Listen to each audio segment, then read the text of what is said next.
तो rest parameter क्या होता है, तो जो हम लोग जावास्क्रिप्ट में जानते हैं सेम चीज़ है, कोई अंतर नहीं रहेगा। तो जस्ट यहाँ पे क्या किया गया, ट्रिपल डॉट एंड रेस्ट का वेरिएबल, लेकिन मेन चीज़ जो है वो हमें, हम लोग क्या पढ़ रहे हैं, टाइप स्क्रिप्ट। और टाइप स्क्रिप्ट में हम लोग क्या देख रहे हैं, टाइप के बारे में।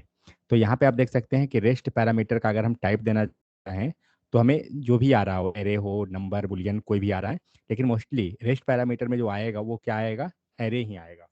तो आपको यहाँ पे वो टाइप आपको प्रोवाइड कर देना होगा, जैसे यहाँ पे आप देख सकते हैं। तो नम वैल्यू दिया हुआ है एंड ये पूरा का पूरा क्या है, एक एरे है। और एरे के अंदर आप देख सकते हैं हम लोग डिफरेंट डिफरेंट टाइप यहाँ पे दे रहे हैं, नंबर, स्ट्रिंग, फिर नंबर, फिर स्ट्रिंग। और फिर हमारा फंक्शन क्या रिटर्न कर रहा है, आइदर रिटर्न कर रहा है या नहीं कर रहा है। अगर नहीं कर रहा है तो फिर हम लोग ने यहाँ पे वॉइड लगा दिया। समझ में आ गया। तो रेस्ट पैरामीटर कॉन्सेप्ट सेम है, जस्ट हम लोग को ये देखना है कि कैसे उसमें टाइप देंगे। तो रेस्ट पैरामीटर का जब भी आएगा ना तो हमेशा वो एरे ही मिलेगा, कुछ भी आप कीजिए, रेस्ट पैरामीटर हमेशा आपको ये एरे टाइप ही लेके आता है, इसीलिए हम लोग को टाइप यहाँ पे एरे ही देंगे। नेक्स्ट है फंक्शन ओवरलोडिंग। जावा में आपको पता है फंक्शन ओवरलोडिंग एंड ओवरराइडिंग क्या होता है, किन्हीं को मालूम है? ओवरलोडिंग एंड ओवरराइडिंग दो कॉन्सेप्ट है। हेलो, पता है किन्हीं को? आवाज़ जा रहा है कि नहीं? किस पर आवाज जा रहा है? किन्हीं को मालूम है ओवरलोडिंग एंड ओवरराइडिंग? देखिए, ये दोनों टर्म है, जावा का इंटरव्यू आप दे रहे हो या किसी भी लैंग्वेज का, तो ये कॉन्सेप्ट आपको इम्पॉर्टेंट है। तो ओवरलोडिंग क्या होता है, overloading means function overloading allow you to establish the relation between the parameter type and the result type of a function. Note that the TypeScript function overloading are different from the function overloading supported by the other statically typed language such as C Sharp and Java. मतलब जो overloading का concept हमें Java and C sharp में होता है दूसरे language में, ये सी हैश का मतलब पता है क्या है, किन्हीं को पता है? ये इसका मतलब, ये सी नहीं है, सी लैंग्वेज हम लोग जानते हैं वो नहीं है, और ना ये सी प्लस प्लस है। इसको कौन लैंग्वेज बोलते हैं, किन्हीं को पता है? C sharp. ये सी शार्प है। सी शार्प का मतलब डॉट नेट जिसको बोलते हैं ना, तो वही एक्चुअली। तो डॉट नेट क्या है, डॉट नेट आपका एक फ्रेमवर्क है, और उसके अंदर जो लैंग्वेज लिखाता है वो सी शार्प लैंग्वेज होता है। ठीक है, ये ध्यान रखिएगा। डॉट नेट आपका फ्रेमवर्क होता है और लैंग्वेज जो लिखाता है वो सी शार्प है। जैसे हाइबरनेट, स्प्रिंग हम लोग बात करते हैं, या एंगुलर बात कर रहे हैं, तो एंगुलर क्या है, एक फ्रेमवर्क है, और उसके अंदर जो कोड लिखा रहा है वो क्या है, तो जावास्क्रिप्ट। तो उसी टाइप से सी शार्प जो है आपका लैंग्वेज हुआ, लेकिन जो कोड लिखाता है वो डॉट नेट फ्रेमवर्क में हम लोग लिखते हैं जनरली। ओके, तो वहाँ जो ओवरलोडिंग का कॉन्सेप्ट है वो थोड़ा सा डिफर है, और इवन टाइपस्क्रिप्ट जो है वो थोड़ा सा डिफर है, ये इतना ही अंतर है। लेट्स स्टार्ट विद दस एग्जाम्पल। तो यहाँ पे क्या है, ऐड नंबर्स दिया हुआ है। चलिए ये कोड को मैं रखता हूँ, एग्जीक्यूट हम लोग इसको नहीं करेंगे।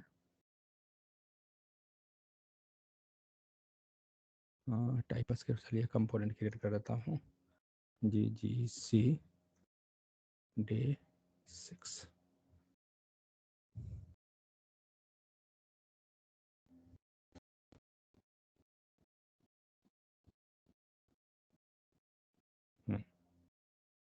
फंक्शन की बार हटाइए। तो क्या है, एक है आपका ऐड नंबर्स, ये क्या कर रहा है आपका, ए एंड बी दो आर्ग्यूमेंट रिसीव कर रहा है, और हमें रिटर्न क्या कर रहा है, नंबर टाइप। और यहाँ पे हमने रिटर्न करवा दिया नंबर टाइप, सॉरी ए प्लस बी, और ए प्लस बी क्या है, नंबर टाइप है। दूसरा हमारा पास मेथड है, वो कौन है, ऐड स्ट्रिंग्स। ये क्या कर रहा है, सेम फंक्शनलिटी जो ऊपर का है, लेकिन रिटर्न क्या कर रहा है, रिटर्न दोनों का आप देखिए तो डिफर है। ऊपर का रिटर्न क्या है, नंबर है, और नीचे वाले का रिटर्न क्या है, स्ट्रिंग है। पता कैसे चल रहा है, क्योंकि यहाँ पे हम जो दोनों वैल्यू ले रहे हैं ना, ए एंड बी, ये दोनों का दोनों हमारा एक नंबर ले रहा है, दूसरा स्ट्रिंग ले रहा है। मीन्स ये दोनों फंक्शन का फंक्शनलिटी क्या हो रहा है, हम एक तरह से कह सकते हैं कि फंक्शनलिटी वाइज सेम है, लेकिन एक क्या करेगा, तो एक आपका एडिशन काम करेगा, दूसरा आपका क्या करेगा, कॉन्कैटनेशन। क्यों, क्योंकि ये जो है आपका स्ट्रिंग लेके आया है, तो जब आप स्ट्रिंग को एडिशन कर रहे हैं तो वो क्या करेगा, कॉन्कैटनेशन कर लेगा। तो रिटर्न जो हमें मिलेगा वो स्ट्रिंग मिलेगा, लेकिन यहाँ जो रिटर्न है वो क्या है, नंबर है। लेकिन फंक्शनलिटी बाई दोनों क्या कर रहा है, एडिशन कर रहा है। ठीक है। So in this example, the add number function return the sum of two numbers and add a string function return the concatenation of a two string. दोनों का निकाल रहा है।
हेलो।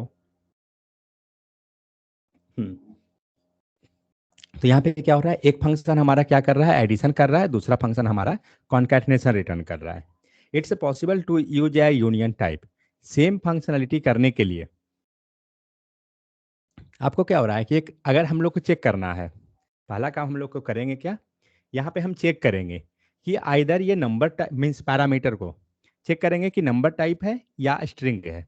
अगर नंबर है तो हमें वो एडिशन रिटर्न कर दे, स्ट्रिंग है तो वो हमें कॉन्कैटिनेशन कर देगा। तो हम लोग वो यूनियन जो हम लोग पढ़े थे उसके हेल्प से भी कर सकते हैं कि जो हम पैरामीटर दे रहे हैं वो हमारा क्या हो, डिफरेंट डिफरेंट एक्सेप्ट कर लेगा।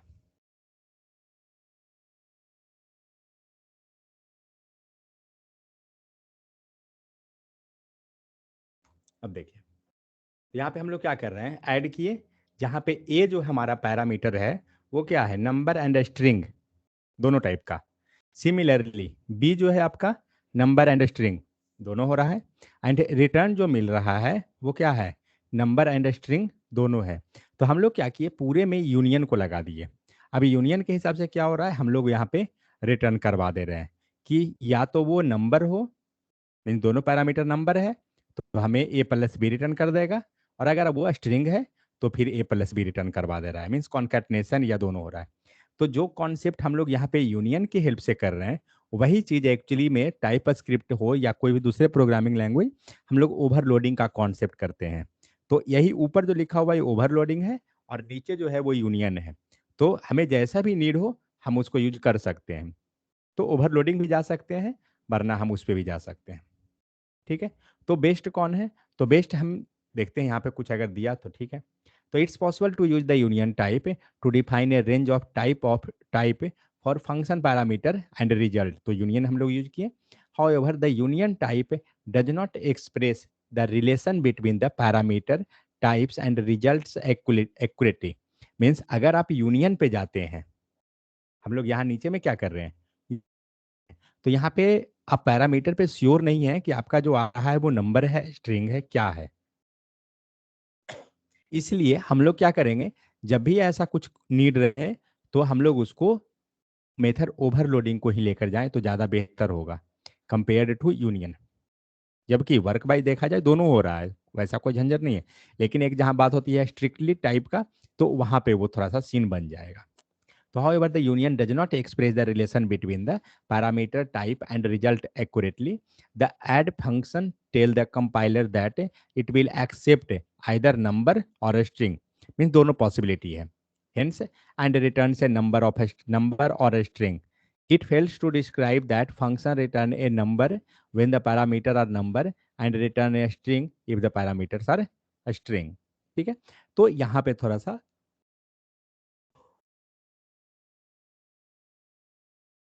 हमें डिफरेंस यहाँ पे बन जाता है और यहाँ पे कुछ नहीं है। तो ये कौन सा एग्जाम्पल है, जरा इसको देख लें।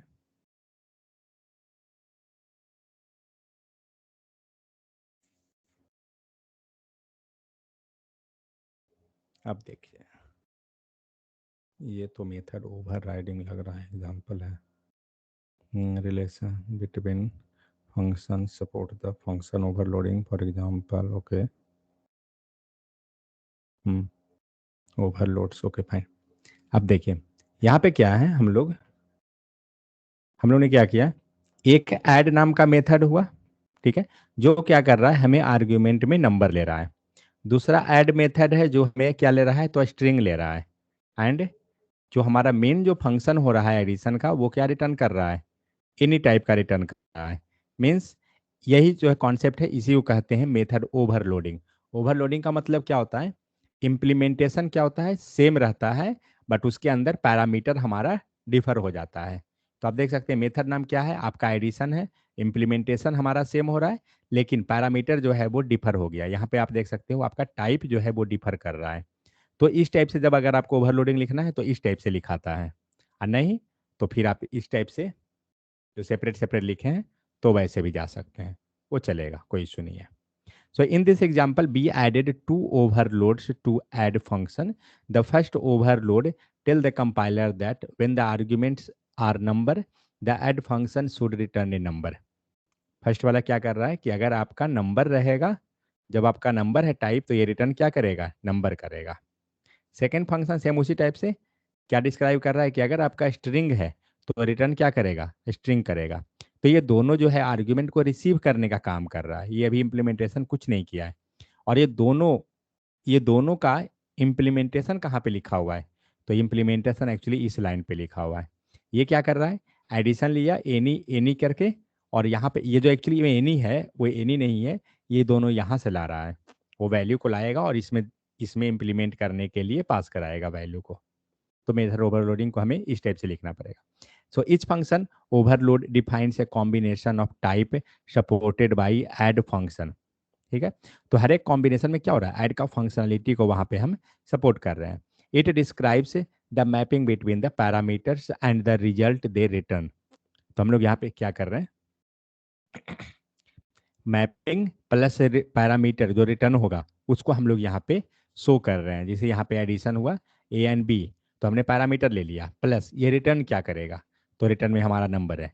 तो हमने इस टाइप से क्यों क्या किया कि हर एक डिफरेंट डिफरेंट टाइप के साथ मैपिंग कर दिया, एंड नीचे में हमारा इम्प्लीमेंटेशन चला गया।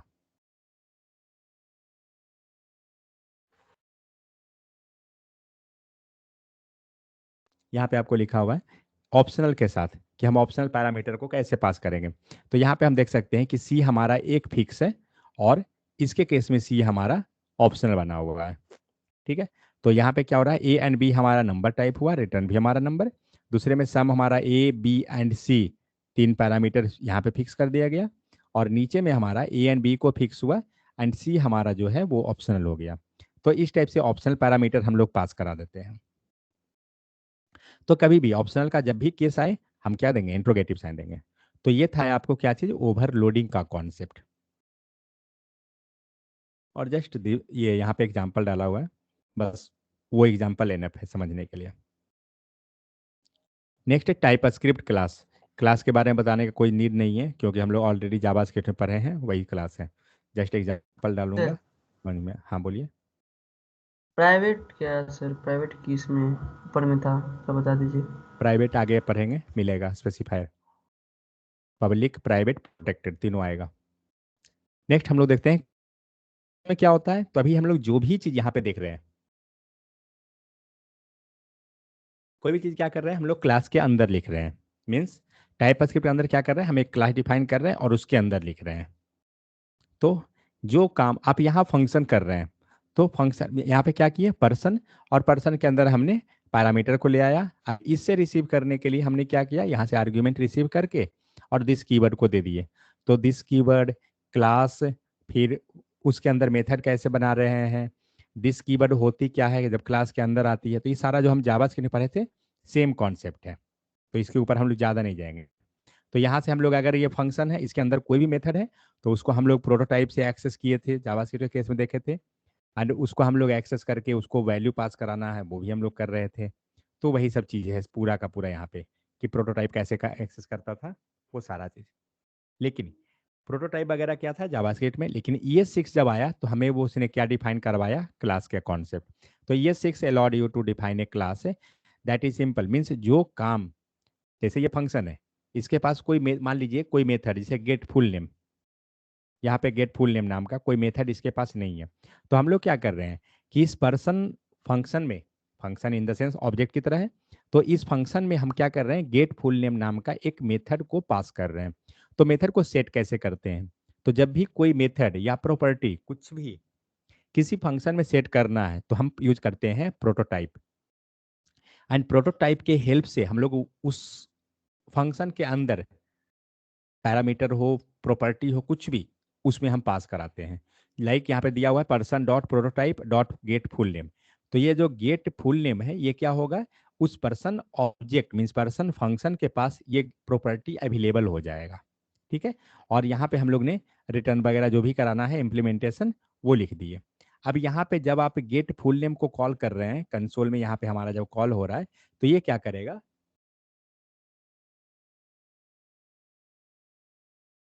तो अपने इम्प्लीमेंटेशन के अनुसार उसे हमें एक्सेस करा देगा डेटा को। ठीक है, तो ये चीज होता है। तो जो हम पढ़े थे वही। अब हम लोग जब बात करते हैं क्लास, तो क्लास के अंदर एक मेथड बाय डिफॉल्ट होता है, वो कौन सा मेथड है, क्लास के अंदर बाय डिफॉल्ट एक मेथड अवेलेबल होती है, कौन मेथड है, कंस्ट्रक्टर। कंस्ट्रक्टर। ठीक है, तो कंस्ट्रक्टर जो होता है वो हमें क्लास के अंदर बाय डिफॉल्ट अवेलेबल होता है। Question number second, class execute कब होगा, जब उनका इंस्टांस क्रिएट होगा। किसका इंस्टेंस, क्लास क्लास न्यू का। Help of new keyword. Means जब भी हम क्लास का इंस्टेंस क्रिएट करते हैं तो हमारा कंस्ट्रक्टर जो होता है वो एग्जीक्यूट कर जाएगा। अगर आप क्लास के अंदर कंस्ट्रक्टर नहीं लिखिएगा तो हो सकता है आपको एरर भी आ जाए। ठीक है, फिर रहा आपको सुपर कीवर्ड, और फिर कैसे हम आर्ग्यूमेंट पास करते हैं, तो ये सब हम लोग जावास्क्रिप्ट में देखे थे। तो सेम कॉन्सेप्ट है, और ये सब जो कॉन्सेप्ट है लाइक प्रोटोटाइप, तो जब भी अगर किसी ने जावास्क्रिप्ट का आपका इंटरव्यू लिया और अगर क्वेश्चन वो ज़्यादातर जावास्क्रिप्ट में पूछा जा रहा है, जावास्क्रिप्ट या टाइपस्क्रिप्ट, तो श्योर एंड शॉर्ट है कंस्ट्रक्टर, प्रोटोटाइप, ये सब आएगा ही आएगा। प्रोटोटाइप का तो जनरली जावास्क्रिप्ट अगर कोई पूछ रहा है हाई लेवल अगर पहुंचा अप्रोच किया तो प्रोटोटाइप को श्योर एंड शॉर्ट क्वेश्चन पूछा जाएगा कि, और उसका पूछने का डायरेक्ट आपको ये नहीं पूछा जाएगा कि व्हाट इज प्रोटोटाइप, हो सकता है वो डायरेक्ट ही पूछे या इनडायरेक्ट भी। तो इनडायरेक्ट ऐसा आएगा कि अगर कोई मेथड है उसमें हमें कोई प्रॉपर्टी सेट करना है या मेथड सेट करना है तो कैसे करेंगे, मीन्स किसी फंक्शन के अंदर, क्योंकि प्रोटोटाइप जो होता है वो आपको फंक्शन में ही काम करेगा, ये हमें ध्यान देना है। प्रोटोटाइप आपको कहीं ऐसा नहीं है कि कहीं भी काम करेगा, नहीं, वो फंक्शन में ही काम करेगा। तो ये हमें केयर करना है उस चीज़ को। तो यहाँ पे क्या हो रहा है कि हमें ये प्रोटोटाइप में, यहाँ पे हम प्रोटोटाइप को यूज ही होता है आपको इसके अंदर पैरामीटर या मेथड को पास कर, सॉरी पैरामीटर नहीं, मेथड या प्रॉपर्टी को पास कराने के लिए, ये ध्यान देना है हमें। फिर आपको क्लास, तो क्लास तो जो मीन्स अब डिफरेंस क्या है, मान लीजिए आप मेथड के अंदर मीन्स फंक्शन के अंदर कोई प्रॉपर्टी दे रहे थे, तो अब उसको करने के लिए आपको प्रोटोटाइप यूज करना पड़ेगा। तो थोड़ा सा ये प्रोटोटाइप का जो कॉन्सेप्ट है थोड़ा सा कॉम्प्लिकेटेड हो जाता है। तो ES6 में क्या हुआ, हमें वो प्रोटोटाइप के बदले में दूसरा फंक्शनलिटी मिल गया, और वो मिल गया क्लास का कॉन्सेप्ट। मीन्स ES6 के बाद हम लोग को क्लास का कॉन्सेप्ट आ गया, और हम लोग को कोई भी मेथड या प्रॉपर्टी डिफाइन करना है तो हम लोग क्लास यूज कर लेते हैं। तो यहाँ पे क्या हो रहा है आप देख सकते हैं, SSN, first name, last name, ये सारा जो है कंस्ट्रक्टर ला रहा है। तो कंस्ट्रक्टर के अंदर का आएगा कैसे, तो जैसे ही हम कोई भी क्लास को कॉल करेंगे आपका कंस्ट्रक्टर को वैल्यू मिल जाएगा। ठीक है, तो एक काम मैं करता हूँ, 1 second, person association first name ये हो गया, तो दिस डॉट ओके।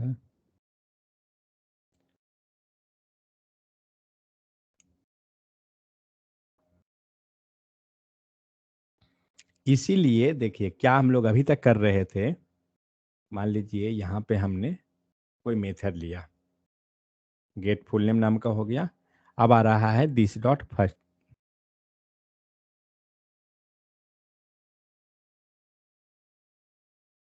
कंस्ट्रक्टर में चलते हैं, ठीक है। अब क्या हो रहा है आपको यहाँ पर, तो हमने this dot first name this dot last name को कॉल किया, फाइन, ये मेथड में है नहीं हमारे पास तो, okay. First name last name यहाँ पे पैरामीटर है, फाइन।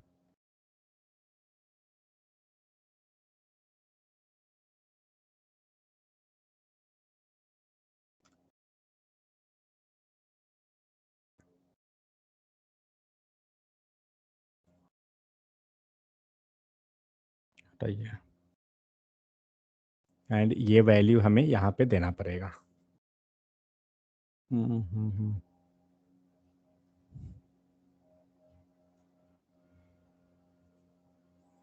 तो टाइप देना पड़ेगा, स्ट्रिंग क्या लिख रहा है, no suitable injection first name of class, consider injectable specify organization token, ठीक है।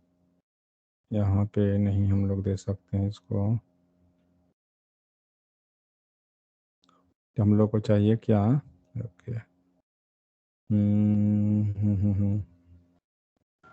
ठीक है सर, वहाँ देना ही पड़ेगा आर्गुमेंट, फिर उसका हाँ आर्गुमेंट फिर देना, जब कॉल करेंगे उसको चाहिए फिर।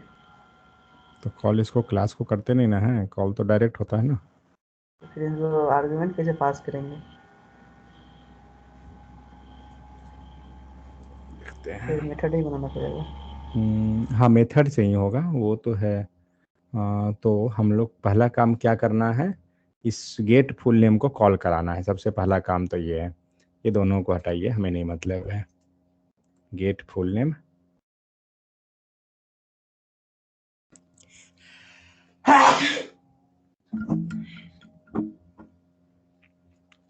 गेट फुल नेम को हम लोग कॉल कर दिए, तो अब केस क्या उठता है कि हम लोग गेट फुल नेम को मीन्स मेथड जो बनाते थे उसको बार बार हम कंस्ट्रक्टर के अंदर ही कॉल क्यों करते थे, क्योंकि जैसे ही आपका क्लास एग्जीक्यूट होगा कंस्ट्रक्टर ऑटो कॉल हो जाएगा, इसीलिए हम लोग कंस्ट्रक्टर के अंदर रखते थे, ये हमारा मेन मोटो यही था।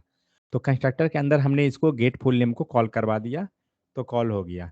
अब दिस डॉट फर्स्ट नेम ये कहाँ वाला कॉल की ये टारगेट कर रहे हैं ये दोनों वेरिएबल को, तो इसको हम लोग यहाँ से वैल्यू दे देते हैं,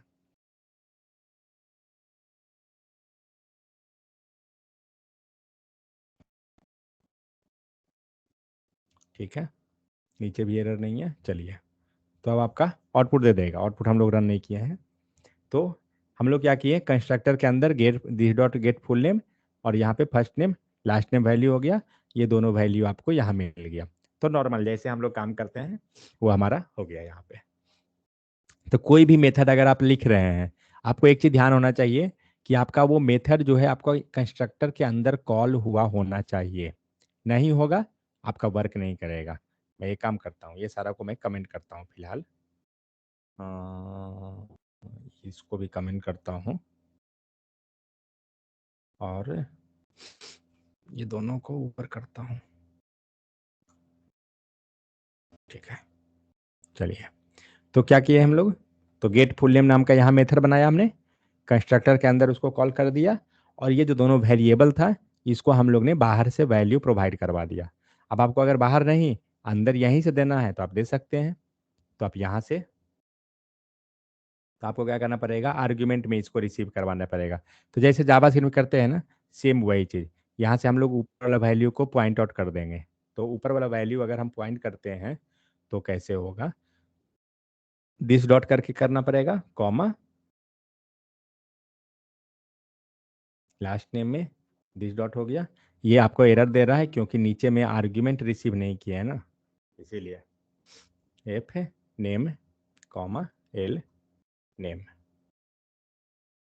अब यहाँ एरर क्यों है? क्योंकि हमें यहाँ पे टाइप देना पड़ेगा। तो क्या बोल रहा है? Declared but it's value is never read, has implicitly has any type. तो आपको यहाँ पे टाइप प्रोवाइड कीजिए। हमारा टाइप है स्ट्रिंग, स्ट्रिंग। समझ में आ गया? तो इस टाइप से उसको यूज कर लेंगे। फिर यहाँ पे दिस हटाना पड़ेगा आपको, क्योंकि आप इंटरनल वाला को रेफर कर रहे हैं।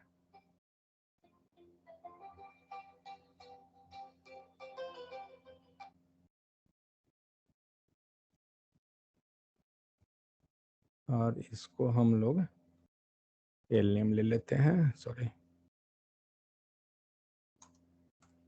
एल नेम, एंड इसे हम लोग एफ नेम, दैट्स इट। तो हम लोग ने पूरा क्या किया? हम लोग ने ये मेथड बनाया। इस मेथड के अंदर जो वैल्यू है वो आर्ग्यूमेंट से रिसीव किए हैं, एंड यहाँ पे हमारा ये मेथड कॉल हो गया। कॉल होने के बाद इसमें हम आर्ग्यूमेंट के थ्रू वैल्यू को पास कर रहे हैं, दैट्स इट, और कुछ नहीं है।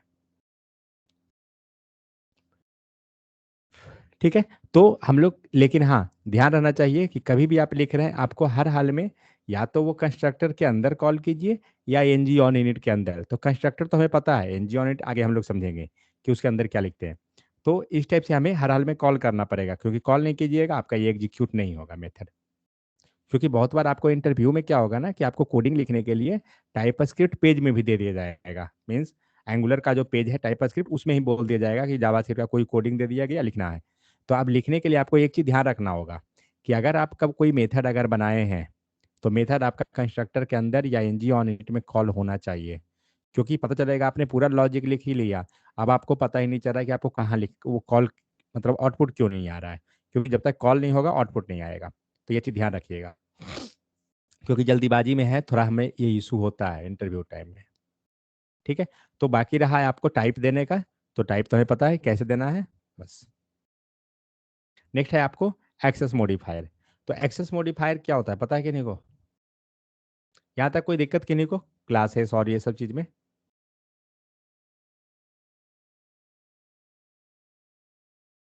नहीं है ना? चलिए, अब आते हैं तीन चीजें।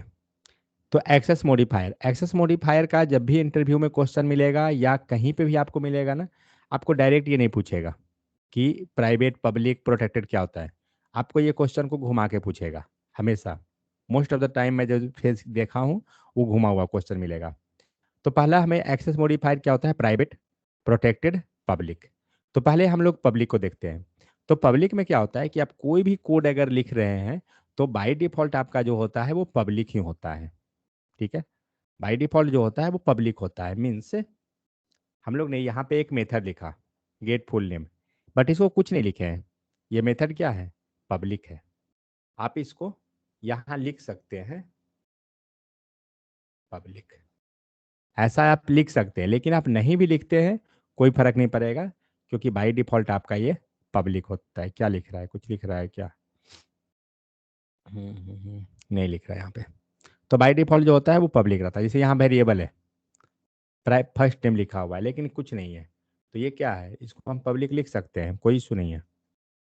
ठीक है। तो ये चीज़ होता है। तो हमें जिसको भी स्पेसिफायर प्रोवाइड करना है, इसी को बोला जाता है एक्सेस स्पेसिफायर। जिसको भी प्रोवाइड करना है आप प्राइवेट, पब्लिक, प्रोटेक्टेड दे सकते हैं। तो ये होता क्या है, तो इसको हम बोल सकते हैं कि बाउंड्री जैसे होता है ना, कि लिमिट लगाना, कि एक्सेसिबल आप यहीं तक कर सकते हैं, सेम वही चीज ये होता है। तो access modifier change the visibility of the properties and method of a class. Visibility in the sense, let var const हम लोग पढ़े थे। तो लेट वार कॉन्स्ट में हम लोग क्या देखे थे, कि वार जो है वो कहीं भी एक्सेस हो जाएगा, कॉन्स्ट जो है वो कहीं नहीं एक्सेस होगा। मीन्स एक लिमिट होता है उसका, कि बाउंड्री पॉइंट। सेम उसी टाइप से लेट भी है, कि एक बाउंड्री पॉइंट है। तो वही सिचुएशन यहाँ भी है, प्राइवेट, प्रोटेक्टेड एंड पब्लिक में। तो access modifier change the visibility of the properties and method of a class.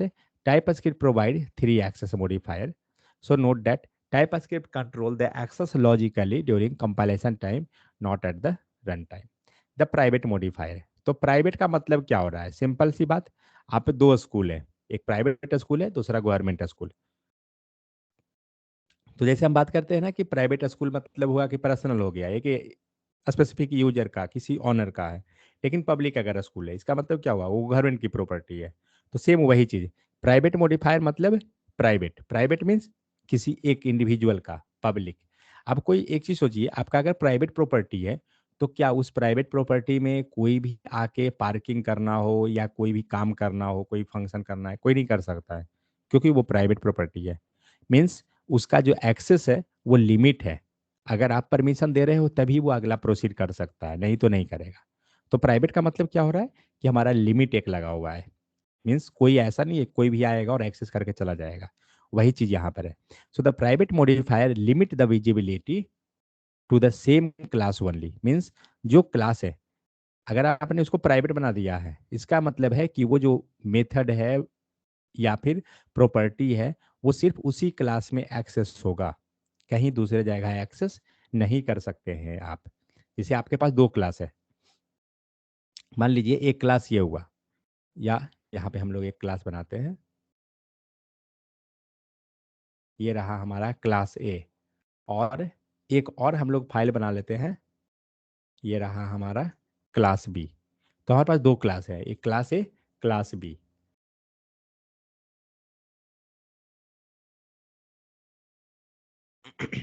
अगर हम लोग क्लास बी को प्राइवेट कर दें, ठीक है, क्लास बी को नहीं, इसके अंदर का कोई मेथड है उसको हम लोग प्राइवेट कर दें। मीन्स मान लीजिए गेट डेटा, कुछ इस टाइप से हमारे पास कोई मेथड लिखा हुआ है, ठीक है। अब जब हमने अगर क्लास बी को, सॉरी, ठीक है, अगर क्लास बी के अंदर का जो मेथड है अगर ये प्राइवेट हो गया है, इसका मतलब अगर हम क्लास ए अगर चाह रहा है कि उस मेथड को एक्सेस करें, किसको, ये गेट डेटा को, नहीं कर सकता है, क्योंकि इस मेथड को क्या किए हैं, प्राइवेट कर दिए। तो जैसे ही आप प्राइवेट करते हैं ये मेथड प्राइवेट प्रॉपर्टी बन गया, किसका प्रॉपर्टी है, क्लास बी का, क्योंकि ये जो क्लास बी लिखा बी के अंदर जो है वो प्राइवेट है। मीन्स ये इसको कोई एक्सेस नहीं करेगा। लेकिन अगर इसको हम पब्लिक कर दें तो कोई भी एक्सेस कर लेगा, क्योंकि वो पब्लिक प्रॉपर्टी हो गया है। समझ गए। तो दोनों में डिफरेंस यही है, प्राइवेट एंड पब्लिक में। तो private method, private modifier limit the visibility of the same class only, अपने क्लास में ही आपका जो विजिबिलिटी है उसको लिमिट कर रहा है। When you add the private modifier to a property और मेथड, जब आप कोई मेथड या प्रॉपर्टी के साथ प्राइवेट लगा देते हैं आप कीवर्ड, तो ये क्या करेगा आपका, you can access that property और method within the same class. आप उस मेथड को सिर्फ उसी क्लास में एक्सेस कर सकते हैं और कहीं नहीं एक्सेस होगा। ध्यान रहे, any attempt to access the private properties और method outside the class will result in an error at the compiler time. आपको वो क्या होगा, आपको वो एरर थ्रो करेगा।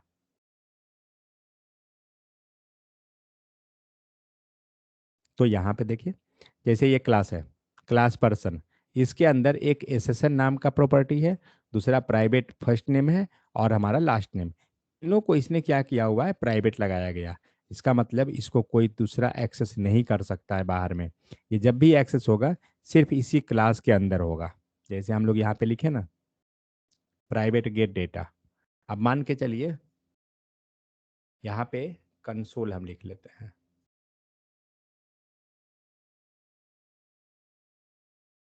कंसोल ले लिए,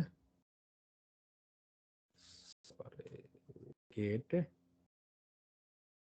डेटा, ठीक है। तो जब ऐसा अगर हम लिखेंगे, जब ऐसा अगर लिख रहे हैं तो ये हम एक्सेस कर सकते हैं, क्योंकि हम कहाँ पे हैं, हम इसी क्लास के अंदर हैं। या कोई और एक मेथड है जो, तो इस क्लास के अंदर है, लेकिन ये गेट डेटा नाम का मेथड अगर क्लास ए चाहेगा एक्सेस करना, नहीं कर सकता है, क्योंकि क्या लगा हुआ है, प्राइवेट। ठीक है, यही चीज अंतर है। तो यहाँ पे आप देख सकते हो क्लास पर्सन नाम है, जहाँ पे SSN first name last name ये तीनों है। कंस्ट्रक्टर के अंदर क्या हुआ, SSN first name last name वगैरह सब है, and get get full name. So let person ये सब हो गया। तो सेम चीज, जब दो क्लास बना के देखिएगा, आपको दोनों को एक्सेस करने का ट्राई कीजिएगा। आपको वो एरर दे देगा, आप एक्सेस नहीं कर सकते। नेक्स्ट है आपको पब्लिक मॉडिफायर। पब्लिक का मतलब क्या हुआ, प्राइवेट जो था वो रिस्ट्रिक्ट है, पब्लिक मतलब अनलिमिटेड है, आप उसको एक्सेस कर सकते हैं। So the public modifier allow class properties and method to be accessible from all location. मतलब किसी भी लोकेशन से, आपके पास दो फाइल है, क्लास ए क्लास बी, दोनों अलग अलग है, आप किसी में किसी का कोड एक्सेस कर सकते हैं। क्लास ए है, यहाँ भी आप एक्सेस कर लीजिएगा, क्लास बी का कोड जो प्राइवेट हम लोग लिखे इसको पब्लिक कर दीजिए। ठीक है। अब ये जो आपका गेट डेटा जो है वो क्या हो गया, पब्लिक। पब्लिक मतलब कोई भी एक्सेस कर लेगा। जैसे क्लास ए है, आप यहाँ एक्सेस कर सकते हैं।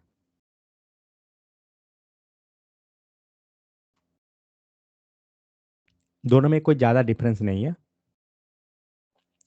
If you do not specify any access modifier for properties and method, they will take the public modifier by default. ये लाइन को अच्छे तरह से याद रखिएगा, ऑब्जेक्टिव में बहुत बार ये मिलता है। अगर आपने कोई एक्सेस मॉडिफायर नहीं प्रोवाइड किया है, बाय डिफ़ॉल्ट आपका क्या होगा, पब्लिक रहेगा। For example gate full name method of the person class has the public modifier, आप कुछ नहीं प्रोवाइड कर रहे हैं, बाय डिफ़ॉल्ट पब्लिक आएगा। तो दो था, पब्लिक एंड प्राइवेट। पब्लिक मतलब ओवरऑल कोई भी एक्सेस कर लेगा, प्राइवेट मतलब लिमिट हो रहा है, सिर्फ within the same class access होगा। प्रोटेक्टेड क्या होता है, तो प्रोटेक्टेड के पास जो पब्लिक का प्राइवेट में हम लोग देख रहे हैं, तो प्राइवेट जैसा ही प्रोटेक्टेड होता है। तो protected modifier allow the properties and method of a class to be accessible within the same class and within the sub class। यहाँ पे एक लाइन एक्स्ट्रा है, इतना ही एक्स्ट्रा है। ऊपर का लाइन देखिए अगर, तो प्राइवेट का सिमिलर है। तो the protected modifier allow properties and method of a class to be accessed within the same class। मतलब जैसे प्राइवेट में था क्या था, कि हम within the same class access कर सकते हैं, लेकिन प्रोटेक्टेड के पास एक पॉइंट ज़्यादा है, with in and with in सब क्लासेस। अगर उसका कोई सब क्लास बना हुआ है तो वो भी एक्सेस कर सकता है, सिर्फ प्रोटेक्टेड में ये लाइन एक्स्ट्रा है। When a class child class inherit from the other class, जब एक क्लास चाइल्ड क्लास और पेरेंट क्लास, अगर चाइल्ड क्या किया, मीन्स पेरेंट से इनहेरिट किया parent class, it is a sub class of the parent class. Means sub class जो हम बात कर रहे हैं वो सब क्लास का मतलब क्या हो रहा है, सब क्लास का मतलब हो रहा है जब एक क्लास चाइल्ड क्लास जो है inherit from the other class that is parent class. Means एक चाइल्ड क्लास एक पेरेंट क्लास से कोई दूसरा बन रहा है, इनहेरिट करके बन रहा है, उसको बोलते हैं it is a sub class of parent class. मतलब आपका एक क्लास हुआ पेरेंट।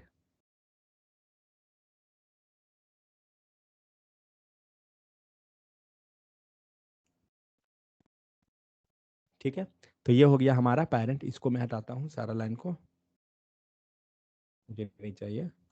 तो हमारा हो गया पेरेंट। एंड दूसरा हमारा क्लास एक बनता है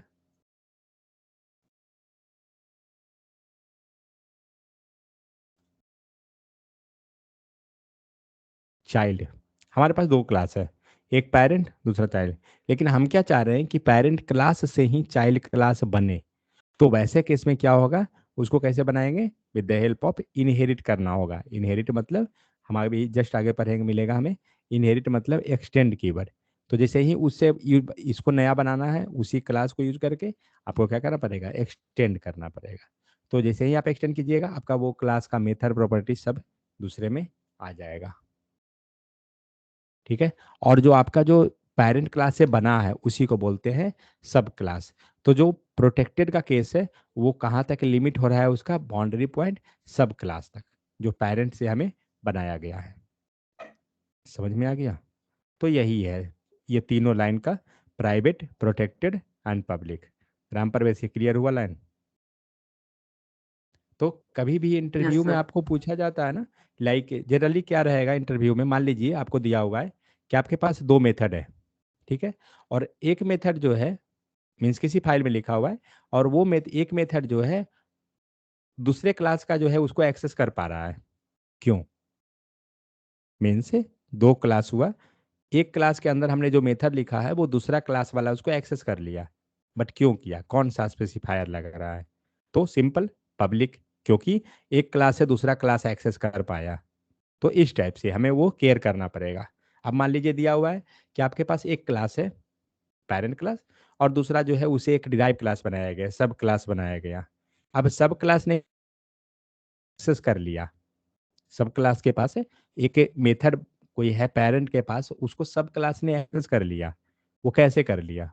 प्रोटेक्टेड के कारण, क्योंकि अगर प्रोटेक्टेड है तो और अब ये सी बात है कि हमारा सब क्लास तक एक्सेसिबल मिलेगा। कोई मेथड है जिसको हम विद इन अपने क्लास एक्सेस कर सकते हैं बट बाहर नहीं एक्सेस कर सकते हैं, मीन्स हमारा अपने क्लास में एक्सेस होगा बट बाहर का कोई क्लास है वो एक्सेस नहीं कर पा रहा है। क्यों? क्योंकि वो मेथड क्या है, क्या होगा, मीन्स प्राइवेट। मेथड है वो प्राइवेट हो जाएगा। ठीक है, तो ये सब क्वेश्चन जितना भी है सब आपको स्ट्रेट फॉरवर्ड नहीं आएगा, लेकिन क्वेश्चन इंटरव्यू हो, रिटन एग्जाम आप कभी दे रहे हैं, कोई भी टेक्निकल लेवल का इंटरव्यू दे रहे हैं, कुछ भी एग्जाम दे रहे हैं, जनरली आपको जो ये जितना भी बैंकिंग सेक्टर निकालती है, एसओ, आईटी ऑफिसर, ये सब का इन एग्जाम भी, उस समय भी ये सब पूछा जाता है क्वेश्चन डायरेक्ट। तो मतलब घुमाया हुआ रहेगा, जस्ट थोड़ा सा आपके माइंड में ये 3 पॉइंट आना चाहिए, पब्लिक, प्राइवेट, अनप्रोटेक्टेड, तीनों का डिफरेंस क्या है, बस ये आना चाहिए। सेम है हमारा रीड ओनली। रीड ओनली कोई बड़ा नहीं है, एक नॉर्मल सा टॉपिक है, बस इसको इसलिए देख रहा हूँ। तो रीड ओनली, अगर ये वर्ड से ही आपको समझ में आएगा कि अगर आप रीड ओनली लगा दीजिएगा ना, तो आप उसको कहीं पे भी जाके आप वैल्यू असाइन नहीं कर सकते हैं, आप सिर्फ उसे रीड कर सकते हैं डेटा। जैसे मान के चलिए कि सपोज मार्क्स है, हमने ऊपर डिफाइन किया, नीचे में जाके किसी ने चेंज कर दिया, फिर नीचे जाके चेंज हो रहा है, तो सब जगह क्या हुआ, चेंज हो रहा है। लेकिन आपको क्या है कि आप रीड मतलब उस डेटा को कहीं पे चेंज नहीं कर सकते हैं, आप सिर्फ रीड कर सकते हैं डेटा। तो इस हम लोग कंस्ट्रक्टर में जो है रीड वन लगा, जनरली देखेंगे आप कोड में, तो हम लोग रीड ओनली ऐड कर देते हैं जब एपीआई से जब हम डेटा को कॉल कराने का प्रयास करते हैं। क्योंकि मैं ये नहीं चाहता हूँ कि हमारा डेटा मॉडिफाई करे, बल्कि हम चाहते हैं कि हम सिर्फ रीड कर पाएं डेटा को। इसीलिए जब भी आपको मेथड में कभी भी आपको ऐसा रहे कि हमें सिर्फ डेटा को रीड करना है, तो आप रीड ओनली लगा सकते हैं, और बहुत जगह ये मिलेगा। तो यहाँ पे आप देख सकते हैं जैसे कि ये बर्थ डेट लिखा हुआ है, तो आपका डेट ऑफ बर्थ थोड़ी चेंज हो जाएगा, वो तो हमेशा सेम रहेगा, इसीलिए हम लोग ने रीड ओनली लगा दिया, क्योंकि आगे जाके चेंज नहीं होना चाहिए। तो जब अगर आप चेंज कीजिएगा आपको वो एरर दे देगा। So in this example, the birth date property is the read only property that is initialized inside the constructor. आप देख सकते हैं यहाँ पे हम लोग ने डिफाइन किया है, क्या है कि डेट टाइप का है, लेकिन वैल्यू कहाँ से मिल रहा है, तो वैल्यू इसको कंस्ट्रक्टर के अंदर हम प्रोवाइड कर रहे हैं, और इसके बाद अब आगे जाके कहीं पे भी चेंज आप इसको नहीं कर सकते हैं। जैसे यहाँ पे आप देखिए, तो let person equal to new person object बन गया, एंड यहाँ से हम लोग ने डेट को प्रोवाइड कर दिया। नीचे में क्या कर, तो यहाँ पे तो ठीक है हमारा इनिशियलाइज हुआ, कॉल हुआ है, लेकिन नीचे जाके क्या कर रहे हैं, person dot birth date new date, हम लोग यहाँ वैल्यू चेंज कराना चाह रहे हैं, आपको एरर आ जाएगा। ठीक है, तो इस टाइप से एक्चुअली क्या होता है ना, आपका ये चेंज होता है। तो रीड ओनली एंड कॉन्स्ट दोनों में अंतर है, मतलब दोनों में डिफरेंस क्या है, तो रीड ओनली क्या करेगा, आप ऊपर आप उसको डिफाइन करके आपने उसको वैल्यू कहीं पे दे दिया, और उसके बाद आप कहीं पे चेंज नहीं कर सकते हैं। तो रीड वाली जो है आपका ये क्या है, क्लास का प्रॉपर्टी है, लेकिन कॉन्स्ट जो है क्या है, एक वेरिएबल डिक्लेरेशन है। नेक्स्ट इनिशियलाइजेशन के लिए बात करते हैं, तो कॉन्स्ट में हमें पता है कि इनिशियलाइजेशन एंड डिक्लेरेशन दोनों एक ही लाइन में होना चाहिए। इसके केस में क्या है, इन द डिक्लेरेशन और in the constructor of the same class, कहाँ पे होगा इसका रीड ओनली जो है, हम कहाँ लगाएंगे, तो इन द डिक्लेरेशन जहां हम डिक्लेयर किए हैं आप वहीं पर रीड वन लगा दीजिए, एंड और on the constructor of the same class, या तो फिर कंस्ट्रक्टर में। समझ में आ गया? तो ये सारा जो है एक्चुअली में ऊप्स कॉन्सेप्ट में आएगा, लाइक मेथड ओवरलोडिंग हम लोग पढ़े, उसके बाद हम लोग ने पब्लिक प्रो प्राइवेट ये सबको देखा, तो ये सब सारा कॉन्सेप्ट जो है मेथड ओवरलोडिंग है।